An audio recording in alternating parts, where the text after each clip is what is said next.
Hutan tropika Malaysia telah wujud tanpa sebarang pencemaran sejak berabad yang lama.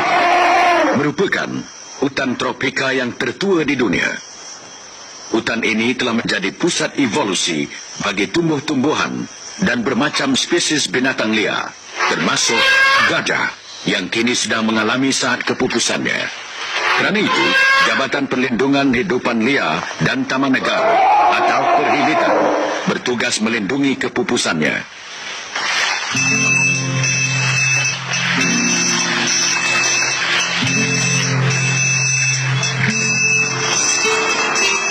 Demi untuk kesenangan, kemudahan dan kemakmuran rakyat jelata serta negara yang sedang pesat membangun ini, Lembaga Elektrik Negara telah merancang pembinaan empangan hidroelektrik di pertemuan Sungai Terengganu dengan Sungai Kenyir, berhampiran Kuala Berang, kira-kira 60 km dari bandar Kuala Terengganu.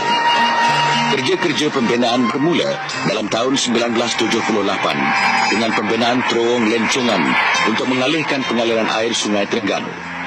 Ini adalah untuk membolehkan pembinaan empangan batu tambun setinggi 155 meter.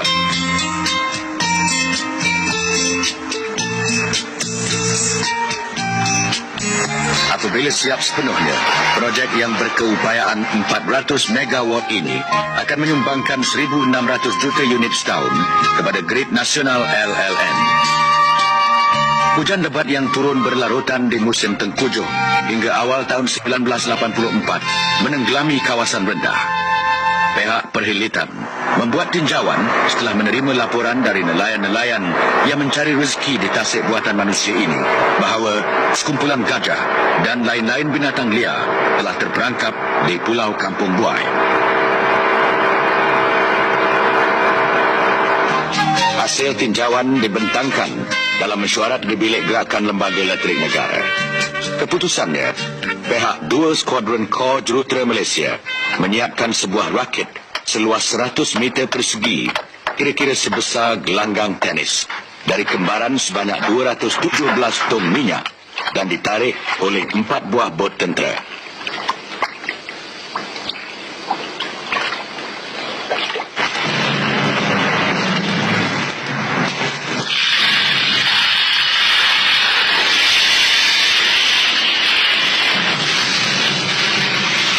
Pokok-pokok yang tenggelam diletupkan bagi membersihkan kawasan tersebut. Pembersihan kawasan ini dilakukan supaya memudahkan perjalanan rakit dari empangan Kenyir ke Pulau Kampung Buai dan dari Pulau Kampung Buai ke Taman Negara.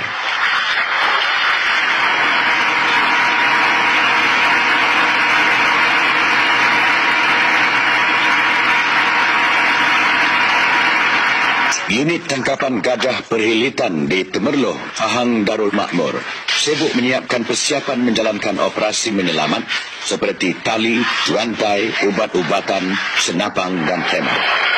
Tali dan rantai digunakan untuk mengikat gajah liar yang ditangkap, sementara ubat-ubatan adalah untuk melalikan gajah-gajah itu. Unit kebajikan gajah di Temerloh menyediakan 3 ekor gajah denak yang akan ikut sama dalam operasi menyelamat dan memindahkan gajah-gajah yang terancam itu.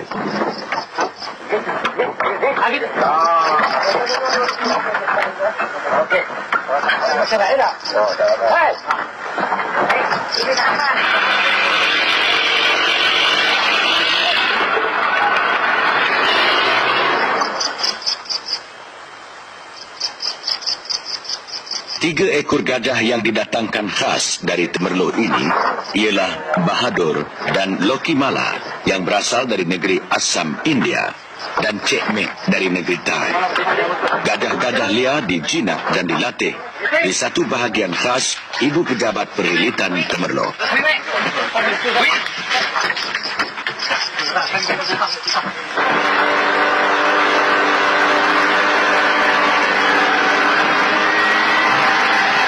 Jarak antara empangan Kenyir dengan Pulau Kampung Buai ialah 40 km. Perjalanan rakit yang mempunyai kelajuan sederhana memakan masa 6 jam.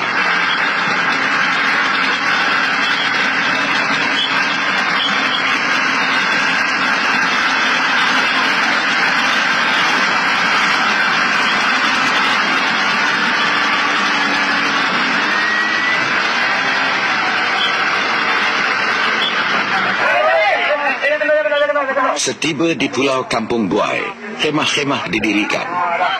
Segala keperluan disediakan juga untuk menghadapi tugas yang mencabar ini. Seramai 15 orang anggota dari unit tangkapan gajah Temerloh yang diketuai oleh Encik Syarif Daim dan 30 orang lagi dari Perhilitan Negeri Terengganu serta anggota 2 skuadron Kor Jurutera Malaysia di Temerloh terlibat dalam operasi pemindahan raksasa ini.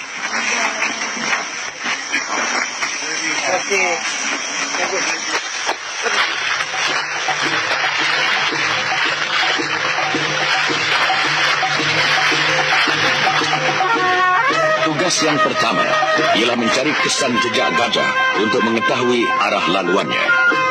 Kesan tapak yang dijumpai diukur. Selain dari kesan tapak, kesan rumput, najis dan sisa makanan juga dijadikan perhitungan.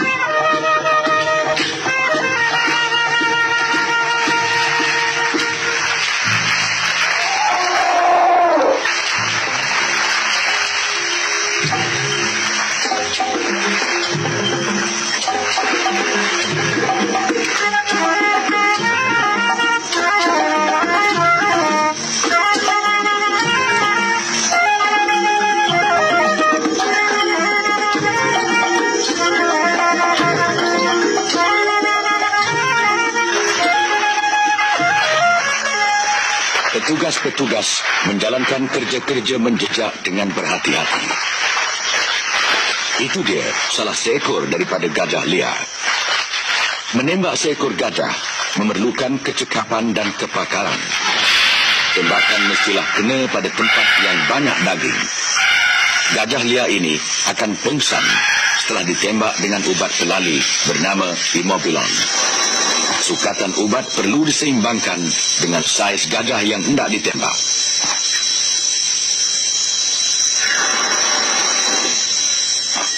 Ubat pelali menampakkan kesannya antara 20 hingga 25 minit.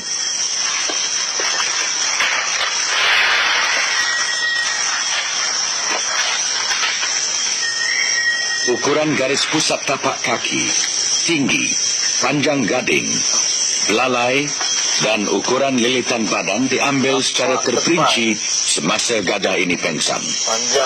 Semua ukuran diambil untuk mengetahui umur dan berat badan gajah tersebut.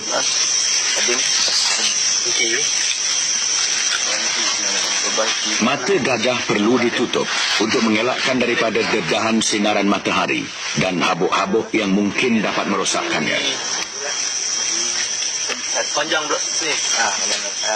Selesai mencatat semua ini, barulah kakinya dibantai untuk menyukarkan gajah yang ditangkap bergerak. Gajah ini terpaksa disuntik dengan ubat Revivon untuk menyedarkannya semula. Suntikan dilakukan pada kulit yang nipis dan berurat supaya ubat tersebut cepat bertindak.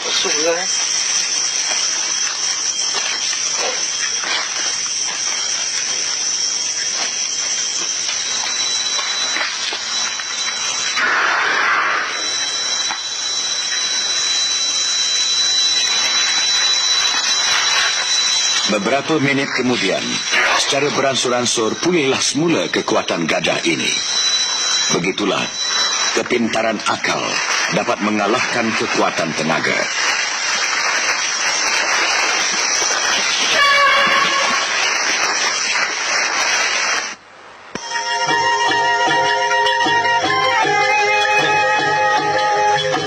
Usaha-usaha untuk menyelamatkan gajah-gajah liar yang lain terus dijalankan oleh petugas-petugas. Beberapa jenis binatang yang lain pun turut diselamatkan. Semasa menjalankan tugas yang mencabar ini, berbagai pahit getir dan masalah dialami. Rombongan petugas terpaksa memilih tempat berkhemah di kaki bukit yang curam untuk mengelakkan serangan gajah-gajah liar. Gajah-gajah liar yang masih terperangkap mengganas kerana kawasan yang belum ditenggelami air tak begitu luas lagi dan makanan telah kehabisan.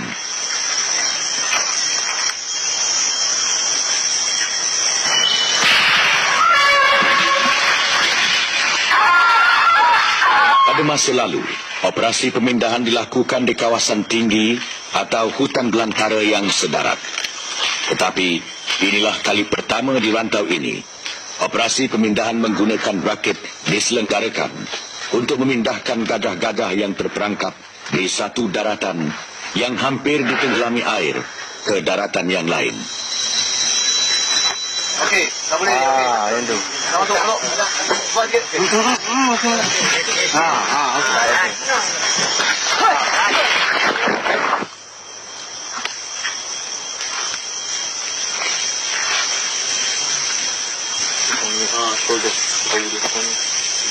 Gajah-gajah liar ini telah biasa menjalani kehidupan bebas tanpa gangguan. Lantaran itu, mereka menunjukkan keengganan semasa ditangkap. Ini menyukarkan lagi kerja-kerja penangkapan. Keadaan menjadi bertambah rumit apabila gajah yang hendak dipindahkan itu jatuh ke dalam lumpur. 2 ekor gajah denak terpaksa bekerja keras untuk mengatasi masalah ini. Walau bagaimanapun, hasil dari latihan yang telah diberikan kepada kaki tangan yang terlibat mengenai teknik-teknik menangkap dan memindahkan gajah oleh 2 orang pakar menangkap gajah dari India yang berkhidmat dengan perwilitan telah berjaya menarik keluar gajah itu.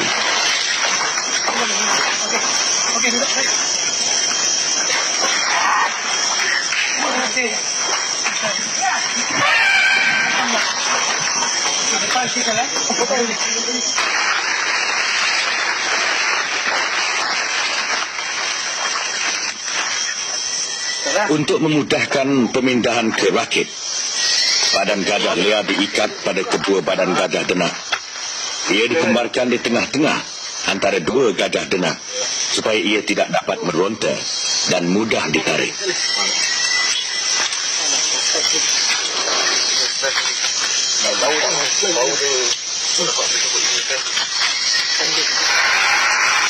Gajah denak yang seekor lagi menolak pula dari belakang untuk menaikkannya ke rakit.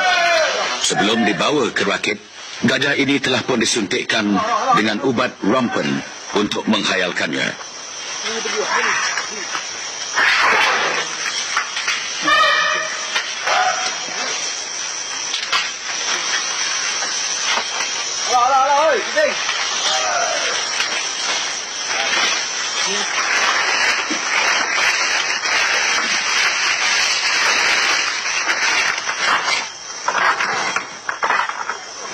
Semasa di atas rakit, ikatan sedemikian masih meragukan juga.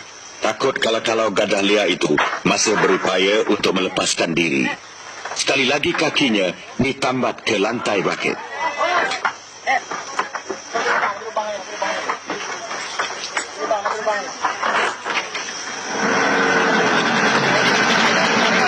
Perjalanan berakit dari Pulau Kampung Buai ke Tanah Besar memakan masa lebih kurang 1 jam.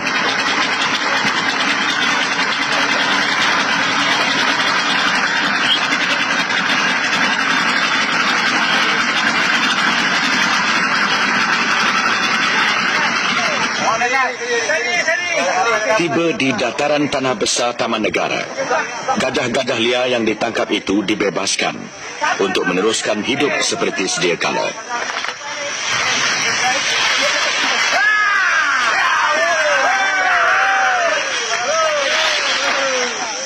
Gajah-gajah liar yang ditangkap walaupun tak besar tetapi melawan.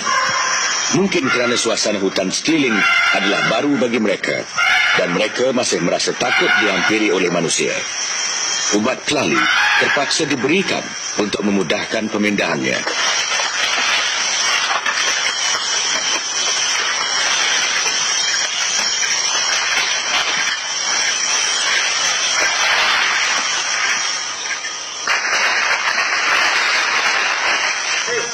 Operasi pemindahan terpaksa dilakukan secara berperingkat.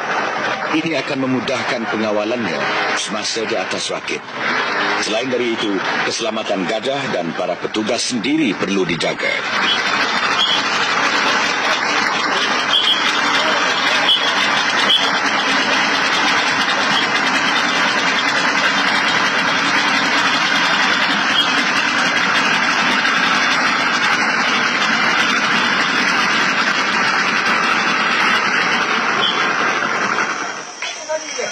Ketika sudah hampir dengan taman negara, gajah liar yang hendak dipindahkan itu telah mengamuk. Seekor gajah denah dan beberapa orang petugas terpaksa terjun ke air. Walau bagaimanapun, tidak berlaku kemalangan jiwa. Dan gajah yang mengamuk itu dapat dipuduk semula dengan memberi makanan.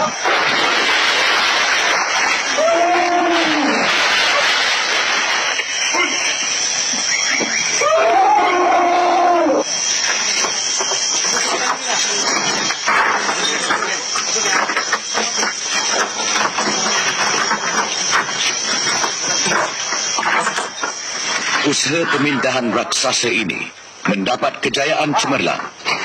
Ia telah menyelamatkan 10 ekor gajah liar jenis Elephas maximus yang kebanyakannya terdapat di Asia.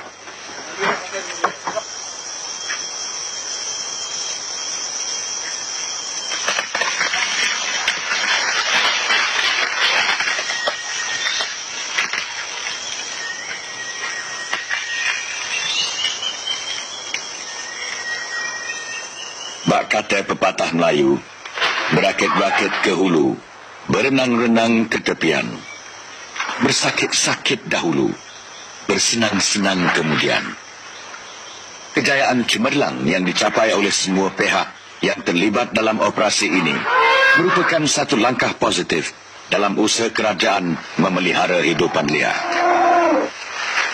Usaha ini jelas membuktikan bahawa di samping kerajaan merancang dan menyelenggarakan berbagai projek kemajuan untuk kepentingan rakyat, negara dan agama, namun kepentingan hidupan liar yang terjejas dalam proses pembangunan tidak diabaikan.